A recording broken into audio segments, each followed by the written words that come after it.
যতটুকু পারি। হ্যাঁ,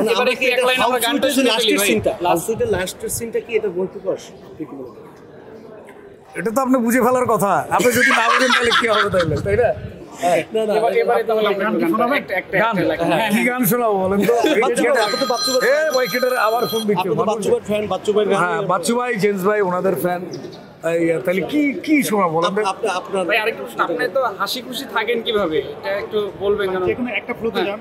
আচ্ছা, হাসি খুশি কিভাবে থাকেন? আমি আসলে প্রচুর হাঁসের মাংস খাই, এই জন্য আমি হাসি খুশি থাকি। এবারে গানে চলে যাবে। কিভাবে হাসি খুশি থাকে? হাঁসের মাংস খাই, এবার শীতে প্রচুর হাঁসের মাংস খেয়েছি, এই জন্য আমি হাসি খুশি আছি। বেসিক জায়গাটা হচ্ছে কি, যেমন ধরেন যে আমি বলতে চাই যে হাসি খুশি থাকার রহস্য হচ্ছে যে, যেমন আপনি দুঃখ পায় তো কোনো লাভ নাই ভাই, মানে জীবনের প্রতিটি কালার, যেমন এই পুরো যে 24 ঘন্টা, এই 24 ঘন্টার কিন্তু সব সময় একরকম না, সকাল আছে, দুপুর আছে, বিকাল আছে, রাত আছে, সন্ধ্যা, মধ্যরাত আছে, এই ভাই লাগতেছে তো সবসময় 24 ঘন্টা কি একই রকম?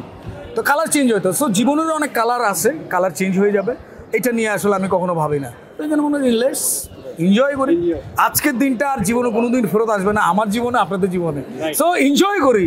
কিসের দুঃখ? দুঃখ আমার সাথেই আছে, তবু দেখো দুঃখী আমি নই। তো সবাই আসতেছে, গেলাম তাহলে, ভালো থাকেন, দেখা হবে।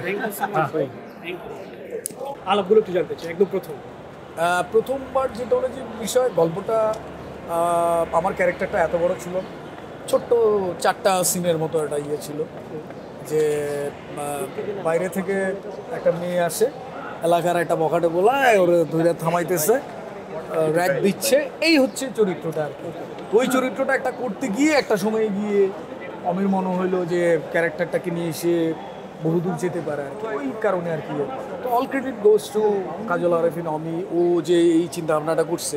কারণ আপনি দেখেন যে ব্যাচেলর পয়েন্টের শুরুর দিকে যদি দেখেন, ফার্স্ট সিজনে অনেকগুলো চরিত্র ছিল, এখন কতগুলো চরিত্র আছে, তার মানে সবাই খারাপ করছে তা না, ও ওর গল্পের সাথে যেই চরিত্রগুলো যায় সেগুলোকে দেখেছি। হ্যাঁ, যেটাতে সে মজা পাচ্ছে, যেটাতে অডিয়েন্স মজা পাচ্ছে, সে ওটাই করছে। কারণ গাড়িটা সে চালাচ্ছে, সেটা তো আমি তো চালাচ্ছি। আমার একটা প্রশ্ন, ব্যাচেলর পয়েন্ট দেখে গ্রাম থেকে, শহর থেকে, নানা জায়গা থেকে অনেক তরুণ প্রজন্মে যারা শিল্পীরা আছেন, তারা একটা দাবি, তারা জানতে চান যে কিভাবে তারা ব্যাচেলর পয়েন্টে কাজ পেতে পারেন, অভিনয় করতে চান। এই প্রশ্নের উত্তরটা আসলে কি, কিভাবে তারা এই প্রজেক্টে কিংবা অমি ভাইয়ের সাথে কাজ করতে পারে? এখন নতুন যারা হয়তো গ্রামে অভিনয় করতে চায় কিংবা কোনো থিয়েটারে কাজ করছে, এই প্রসেসটা কি হওয়া উচিত বা কি? প্রসেসটা হচ্ছে যে ওরা তো প্রায় ইয়ে করে, যে ফেসবুকে জানিয়ে দেয় যে ইয়ে লাগবে আর কি, সহকারী পরিচালক।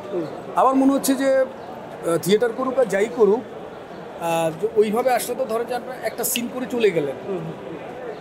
যেমন আমার টোটকাটা বলি, আমার টোটকাটা হচ্ছে যে আমি জীবনে প্রথম যখন কাজ করতে যাই, আমি হিসাব করলাম শালা এই গেল